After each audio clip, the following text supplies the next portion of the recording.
दोस्तों, बहुत सारी कंपनियां मार्केट में मौजूद है जो भी मोबाइल बनाती है। इसके अलावा बहुत सारी compete कर रही हैं एक दूसरे को। इसके अलावा ये भी है कि कोई ना कोई नई कंपनी आपको मार्केट में देखने को मिलती रहती है। लेकिन एक चीज़ आपने कभी गौर की है कि आपको जो मोबाइल आज के वक्त में देखने को मिलता है, इसकी शुरुआत किसने की थी? इसके अलावा ये भी है कि एक वक्त ऐसा भी था कि एक कंपनी मार्केट में इतनी ऊंची चल रही थी, यानी उसे कम्पीट करने वाला कोई नहीं था। लेकिन आज के वक्त में देखें तो आप उसको ज़्यादा आज के वक्त में नाम नहीं सुनेंगे। अगर आप उसके पुराने फ़ोन के बारे में जिक्र करते हैं तो वो वाकई इस लायक थी कि उसका नाम लिया जा सके। तो आज के इस वीडियो में हम बात करेंगे मोबाइल की जो हिस्ट्री थी कि किस तरीके से किसने कैसे गलती करी, कैसे स्टार्ट हुआ था, और आज के वक्त में जो है कुछ चीज़ें जो हैं आपको लोग देखने को मिलती हैं जो एक दूसरे को सबसे अलग कर देती है। तो इस वीडियो में हम उसी के बारे में बात करेंगे। तो इस वीडियो को पूरा एंड तक देखते रहिए। दोस्तों, मैं मोहम्मद सादिक और आप देख रहे हैं टेक रेस। अगर आप इस चैनल पर नहीं आए हैं तो प्लीज़ इसे सब्सक्राइब करके बेल आइकन को प्रेस कर लीजिए। उसके बाद जो ऑल नोटिफिकेशन का ऑप्शन आएगा उसे आपको इनेबल कर देना है, जिससे हमारी लेटेस्ट वीडियो की नोटिफिकेशन आपको मिलती रहेगी। तो बिना किसी देरी के बढ़ते हैं इस वीडियो में आगे।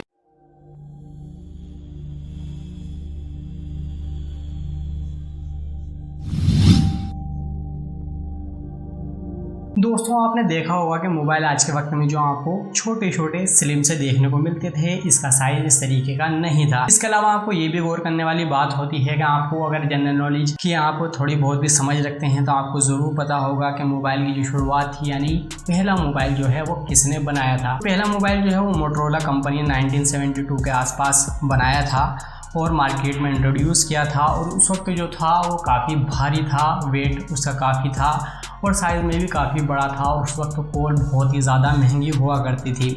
लेकिन आपने कभी सोचा है कि आज के वक्त में मोटोरोला आपको इतना ज़्यादा देखने को नहीं मिलता? क्योंकि आपने अगर इस बात पर थोड़ा बहुत भी गौर किया हो तो आपको ये ज़रूर पता होना चाहिए कि कोई सी भी कंपनी जब किसी भी नई डिवाइस को लॉन्च करती है तो उसके पीछे किस तरह की सोच होती है, किस तरीके से वो काम कर रही होती है। जैसे कि मोटोरोला ने मोबाइल का जो इन्वेंशन किया था, बहुत सारी टेक्नोलॉजी यूज़ की गई होगी, बहुत सारी सोच उसके साथ में जुड़ी हुई होगी। लेकिन आज के वक्त में देखेंगे तो आपको मार्केट में कुछ अलग ही कंपनियां राज करती हुई दिखाई देगी। ऐसा किस वजह से होता है? इससे पहले अगर हम देखें कि मोटोरोला के बाद जो है मार्केट में किसने पकड़ बनाई थी, वो थी नोकिया। अब नोकिया का जो सेट था, आपने देखा होगा कि बहुत सारे ऐड हों या किसी ने मीम्स वगैरह जो बनाए होते हैं वो ये होता है कि वो सिर्फ तोड़ रहे हैं, फोड़ रहे हैं, जो कुछ कर रहे हैं। लेकिन नोकिया का जो फ़ोन है ना तो ख़राब होता था जल्दी से, ना ही टूटता था। आज के वक्त में अगर आप देखें, अगर कोई मोबाइल गिर जाता है तो डिस्प्ले तो उसकी चली ही जाती है। इस तरह के केस ज़्यादातर होते हैं। अब जो मोटोरोला है, आपने देख लिया कि किस तरीके से इन्वेंशन किया और बाद में आज के वक्त में अगर आप उसकी कंडीशन देखें तो ज़्यादातर मोबाइल उसके देखने को नहीं मिलते, लेकिन फिर भी आ रहे हैं, नाम बचा हुआ है। इसके अलावा जो नोकिया थी उसने क्या गलती की आज के वक्त में है, वो भी उसके भी मोबाइल्स आ रहे हैं। लेकिन अगर राज करें तो आज के वक्त में अगर आप देखें तो सैमसंग सबसे बड़ा मार्केट कैप्चर किए हुए है पूरी वर्ल्ड में। तो नोकिया ने क्या गलती की थी? हर चीज़ यही होती है कि बहुत से लोग सोचते हैं, अगर अपनी ज़िंदगी में भी हम इस चीज़ को देखें तो ये पता चलता है कि अगर हम ये सोचते हैं, हमारी सोच है कि हमें पता है, हम सब कुछ कर लेंगे, लेकिन ऐसा नहीं होता है। किसी भी पर्सन को या फिर किसी भी कंपनी को अगर किसी इस तरह का गुमान हो जाता है कि हमें सब कुछ पता है, हम सब कुछ करते हैं, तो वो गलती कर जाते हैं। यही गलती की थी नोकिया ने। अब नोकिया ने बहुत ही बड़ी मार्केट कैप्चर की थी। पूरी दुनिया के अंदर सबसे ज़्यादा जो मोबाइल सेल किए जाते थे वो नोकिया के होते थे। इसके अलावा आपने देखा होगा उसके प्राइस रेंज या फिर उसकी जो मॉडल है या जो भी होता था, ओवरऑल सारी चीज़ बेहतर होती थी प्राइस पॉइंट के हिसाब से, और उसके अंदर क्वालिटी भी दिखती थी। जैसा आज के वक्त में अगर आप एप्पल की बात करें तो आपको जैसे प्राइस लिए जाते हैं, हालांकि वो बहुत ज़्यादा होते हैं, लेकिन अगर उस प्राइस के ऊपर भी बात की जाए तो वो आपका जो मॉडल है या फिर आपको जो चीज़ दे रहा है वो उसके जेन्युइन पैसे वो लेता है।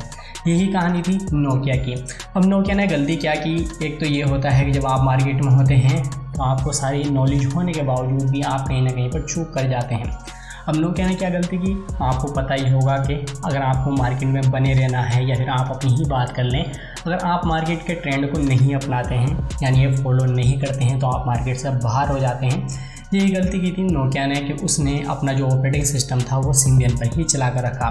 2005 के आसपास जो है वो गूगल ने एंड्रॉयड को परचेज़ कर लिया था, यानी अपना बना लिया था, और उसके बाद जो है ज़्यादातर मोबाइल जो है वो एंड्रॉयड पर आने लगे थे।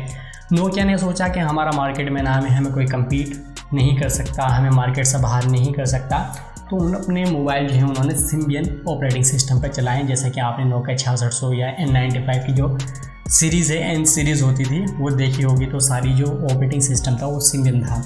अब सिम्बियन के अंदर लिमिटेशन ये होती है, या फिर किसी भी ऑपरेटिंग सिस्टम में, तो कोई सा भी ऑपरेटिंग सिस्टम मार्केट में तभी टिक पाता है जो वो हर किसी के लिए अवेलेबल हो, और जो उसके डेवलपर होते हैं जो उसकी एप्लीकेशन बनाते हैं वो आसानी से बना सकें। तो इसके अंदर सबसे बेहतरीन काम जो था वो था एंड्रॉयड का। एक तो ये ओपन सोर्स है, आप इससे फ्री में ले सकते हैं। इसके अलावा जो एप्लीकेशन होती है बहुत ही ज़्यादा आसान होती है। अगर आपको प्रोग्रामिंग या कोडिंग की नॉलेज है तो आप बहुत आसानी के साथ इसकी एप्लीकेशन बना सकते हैं। तो यही था कि नोकिया ने सिम्बियन को पकड़ के रखा, और जितनी भी मोबाइल या फिर मार्केट थी वो सब नोकिया के अलावा जितनी भी कंपनी थी सब ने एंड्रॉयड को बनाना शुरू कर दिया। या फिर इसके अलावा देखें तो कोई सी कंपनी ने जिन्होंने अपने ऑपरेटिंग सिस्टम पकड़ के रखे वो मार्केट में बाहर हो गई, चाहे ब्लैकबेरी की बात क्यों ना करें। अगर मार्केट से आप बाहर हो जाते हैं, इसके अलावा बहुत सारी चीज़ें आपको ये भी ध्यान में रखनी होती है कि आप किस तरह का ट्रेंड के अंदर आ रहे हैं, आपकी R&D किस तरीके से काम कर रही है। जैसे कि सैमसंग हो या फिर MI की कोई से मोबाइल की बात करें तो इसके अंदर ये है, या फिर एप्पल की ही बात कर लो तो उनकी R&D बहुत ही ज़्यादा मजबूत है। और जिसकी R&D मजबूत होती है यानी रिसर्च एंड डेवलपमेंट सेंटर होता है, एक तरह की टीम होती है हर कंपनी की जो नए फीचर पे काम कर रही होती है बैकग्राउंड में। जब वो कोई नया इन्वेंशन कर लेते हैं, नई चीज़ें बना लेते हैं, तो वो बता देते हैं कंपनी के हेड, वो आपको अगले सेट में इम्प्रोवाइज होकर मिल जाती है। जैसे कि आपने देखा होगा कि कोई से भी नए मोबाइल अगर किसी भी कंपनी के आते हैं उसके अंदर इम्प्रोवाइज आपको देखने को मिलता है। यहाँ तक कि आपने एंड्रॉयड के वर्जन भी देखे होंगे, तो शुरू से जो चलते हुए आ रहे थे, आज के वक्त में एंड्रॉयड 10 जो है वो चल रहा है मार्केट में, 11 भी आने वाला है। तो यही होता है, R&D पहले से काम कर रही होती है और आपको नई नई तरह की फीचर जो इंट्रोड्यूस कराती है। तो मोटरोला भी या फिर नोकिया की बात कर लें या फिर इस तरह की कोई भी कंपनी जो पीछे रह गई है, उन्होंने अपनी R&D पे इतना काम नहीं किया और मार्केट के साथ उन्होंने फॉलो नहीं किया। जो ट्रेंड चल रहा था वो अपने पर रह गए, इसलिए दूसरे वाले जो भी कंपनी थी उन्होंने मार्केट में अपनी जगह बना ली। तो यही गलती होती है कि अगर आप भी हैं या आपकी कोई कंपनी है, अगर आप ये सोचते हैं कि हमें सब कुछ पता है, हम कर लेंगे, ये आपकी सबसे बड़ी गलती होती है। और आपको मार्केट के साथ चलना होता है या फिर आपको एक कदम ज़्यादा चलना होता है मार्केट से, तभी आप अपना नाम बना पाते हैं, वरना आप पीछे रह जाएंगे। कहीं ना कहीं यही गलती करते हैं ज़्यादातर कंपनी वाले। तो यही था, जैसे कि मोटरोला ने भले ही इन्वेंशन किया हो लेकिन उसने अपनी R&D पे काम नहीं किया, दूसरी कंपनी लग गई अपनी R&D पे काम करने के लिए और नई नई तरह की चीज़ें आपको प्रोवाइड कराई। इसके अलावा नोकिया ने अपना जो गलती करी, एक ही ऑपरेटिंग सिस्टम पकड़ के रखा और उसके अलावा उसने और किसी चीज़ पे काम नहीं किया। ये जितनी भी मोबाइल की कंपनियां थी जो पीछे रह गई, उनकी कोई ना कोई गलती थी। आई होप आपको सारी चीज़ क्लियर हो गई होगी मोटरोला के लेकर, या फिर आप नोकिया की बात करें। इसके अलावा जो जो मोबाइल ने गलती की हैं, क्या क्या गलतियाँ होती हैं, मार्केट ट्रेंड क्या होता है, किस तरह की सोच लेकर आपको मार्केट में चलना होता है। आई होप आपको ये वीडियो ज़रूर हेल्पफुल रही है, तो प्लीज़ इसे लाइक कीजिए, अपने दोस्तों से शेयर कीजिए। अगर आप इस चैनल पर नहीं आए हैं तो प्लीज़ इसे सब्सक्राइब करके बेल आइकन प्रेस कर लीजिए। उसके बाद जो नोटिफिकेशन का ऑप्शन आएगा उसे आप ऑल पर दबा कर रखिए। मैं बताऊँ किसी अगली वीडियो में